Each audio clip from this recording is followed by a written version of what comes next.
Not every death in Homer's Odyssey comes from a monster, or a god, or a spear in battle. One of them comes from a rooftop, a jug of wine, and a man who forgot, for one fatal moment, where he was standing. This is the story of Elpenor, the least of Odysseus's men, and the first ghost he ever spoke to.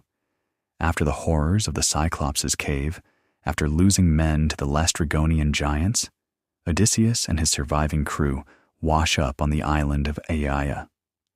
It belongs to Circe, a goddess, a sorceress, someone who does not entertain guests so much as collect them.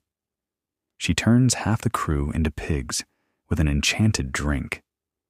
Odysseus, protected by a herb given to him by the god Hermes, resists her magic and forces her to reverse the spell. Impressed rather than angered, Circe does something unexpected. She welcomes them all in, feasting, wine, soft beds. An entire year slips by in comfort the men haven't felt since they left Troy. Among that crew is a young man named Elpenor. Homer doesn't give him a grand introduction. He tells us almost nothing about his home, his family, his history. What he does tell us is this. Elpenor was the youngest of the men, not the strongest in battle, not the wisest in council. Just young and along for the journey. On their final night on the island, with the ship being loaded and the crew told to prepare for departure at dawn, Elpenor does what a lot of young men on a long, hard journey might do when handed a year of free wine.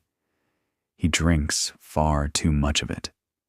Rather than returning to the ship with the others, he wanders up onto the roof of Circe's house to sleep off the heat and the wine in the cool night air. It seems harmless enough. He's tired. The roof is quiet. He lies down and falls asleep almost instantly. What he forgets, what the wine has washed clean out of his mind, is that he is not in his own bed, in his own house, on solid, familiar ground.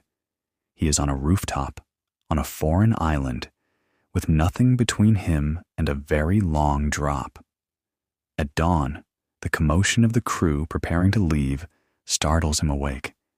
Half asleep, disoriented, still drunk, he leaps up too quickly, forgetting entirely where he is. He misses the ladder. He falls from the roof, breaks his neck on landing, and dies instantly.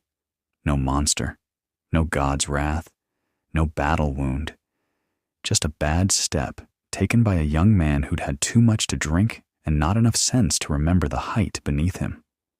And in the chaos of departure, grief, urgency, a crew eager to finally leave the island after a year, nobody notices he's missing. Odysseus gives the order to sail.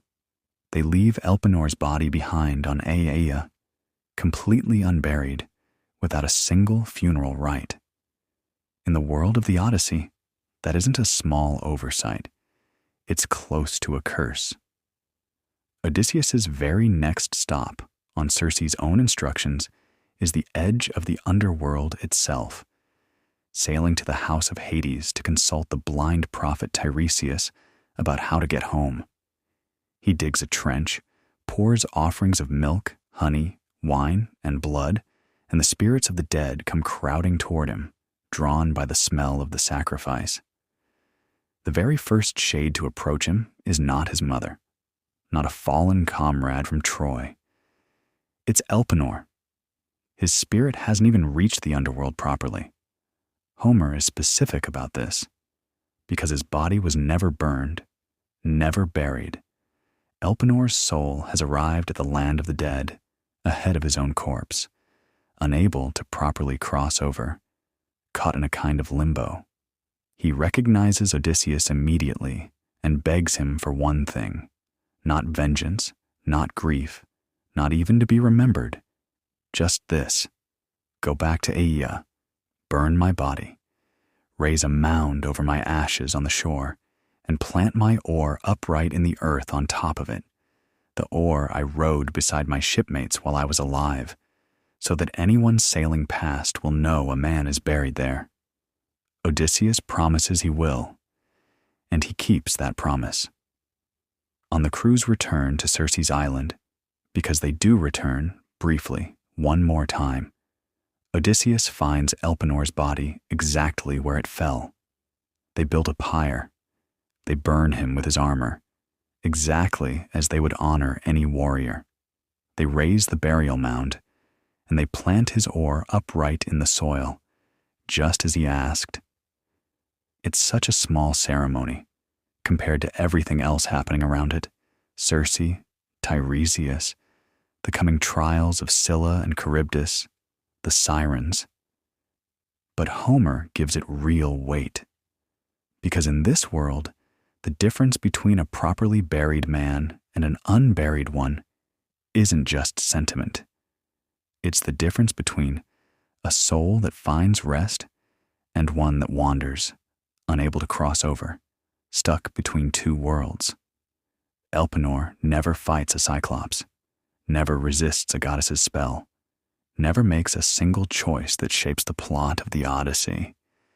He's remembered for the opposite reason, for how ordinary, how human, and how avoidable his death really is.